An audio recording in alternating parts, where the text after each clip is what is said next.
جس طرح سے یہ ملاقات ہوئی اس کا اعلامیہ تو ہمارے سامنے آ گیا ہے. یہ جوڈیشل ریفارمز کے حوالے سے بھی بات کی جا رہی ہے لیکن اس کی ٹائمنگ بڑی احتشام صاحب امپورٹنٹ ہے. آئی ایم ایف کے وفد کی چیف جسٹس پاکستان کے ساتھ ملاقات ہونا, اس کے بعد پھر ہم یہ دیکھ رہے ہیں کہ ایک ایسے وقت میں جب نئے ججز اپوائنٹ ہوئے ہیں, ایک عدالتی بحران بھی پایا جا رہا ہے, اس پر ریاکشن بھی آپ کو معلوم ہے, اس وقت میں وزیر اعظم کے ساتھ یہ ملاقات ہونا یہ ان یوزول ہے. آپ کس طرح سے دیکھ رہے ہیں اسے؟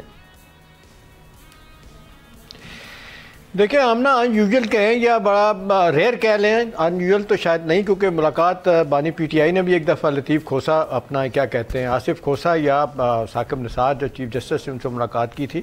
ابھی دیکھیں اس کا تناظر کیا ہے. ہم نا تناظر اس کا یہ کہ شہباز شریف صاحب نے چیف جسٹس صاحب کو خط لکھا تھا اور انہوں نے اپنے تحفظات بتائے تھے کہ جو اس وقت ان کو ایشوز کا سامنا ہے عدالتوں میں, کیسز کے ڈیلے کا, ساتھ ساتھ انہوں نے یہ بھی بتایا تھا کہ جی آئی ایم ایف کے بھی اپنے تحفظات ہیں, وہ بھی دیکھنا چاہ رہے ہیں کہ جی کیوں کیسز لیٹ ہوتے ہیں.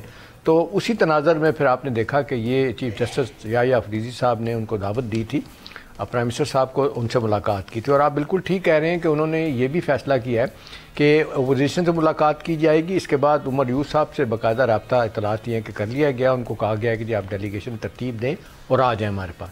اور تیسرے وکلا جو ہے نا وہ بھی کہتے ہیں جی جوڈیشل ریفارمز کے حوالے سے ہمارا اپنا نقطہ نظر ہے, وہ بھی کہتے ہیں ہم ڈیٹیل آپ کے پاس لے کے آئیں گے. تو کہا جا رہا ہے کہ یہ ابھی جوڈیشل پالیسی کمیٹی یہ اس مہینے کے آخر میں ملے گی, وہ ساری چیزوں کو تیار کر کے تو اس کے بعد پھر کہا جا رہا ہے کہ جی کچھ فیصلے ہونے کی توقع ہے.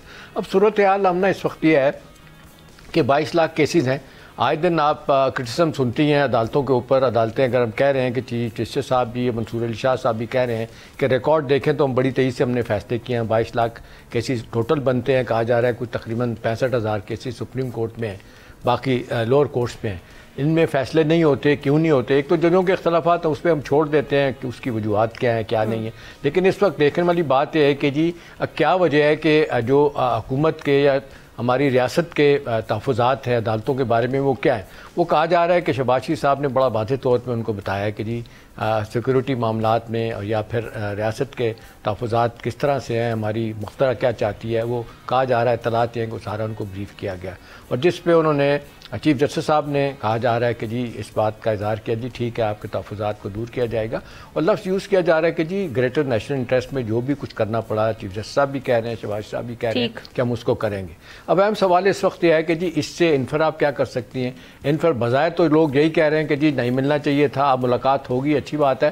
اب دیکھنا یہی کہ اس مہینے کے آخر میں جو کیا ہوگا. دیکھیں سب سے بڑا مسئلہ آمنا اس وقت جو پیش آ رہا ہے ایف بی آر کو ہے. وہ کہہ رہے ہیں کہ جی ہمارے لٹیگیشن میں 3 ٹریلین 3,000 ارب سے زیادہ پیسہ پھنسا ہوا ہے, اور وہاں پہ جتنے کیسز ہیں یا کمپنیز ہیں جو انڈیویجولز ہیں وہ کرتے کیا ہیں کہ وہ عدالتوں میں جا کے پیسے دے کے تو ڈیلے پہ ڈیلے کیے جاتے ہیں, خاص طور پہ وہ کمپنیاں وہ انڈیویجول جن کے کیسز بڑی ویک ہے. تو ایف بی آر چاہ رہا ہے, آئی ایم ایف بھی چاہ رہا ہے کہ جی ان کے کیسز کا فیصلہ کیا جائے. تو میرا خیال ہے اس تناظر میں دیکھا جائے تو اسپیڈ اپ کیسز کس طرح ہو سکتے ہیں. یہ عدالتوں کے اوپر بار بار جو اعتراض آتا ہے کہ جی کیسز کے فیصلے نہیں ہوتے, کبھی سیاسی وجوہات, کبھی سیکورٹی وجوہات, کبھی لائر کا مسئلہ, کبھی انٹرنل کانفلکٹ جو ہے وہ ڈویژن دیکھتے ہیں ججی حضرات کی وجہ سے ہوتا ہے. تو امید کی جاتی ہے کہ اب یہ اس مہینے کے آخر میں جوڈیشل پالیسی کمیٹی میں یہ سارا کچھ ڈسکس کرنے کے بعد کوئی ایک لائحہ عمل ریفارم کے حوالے سے طے ہوگا.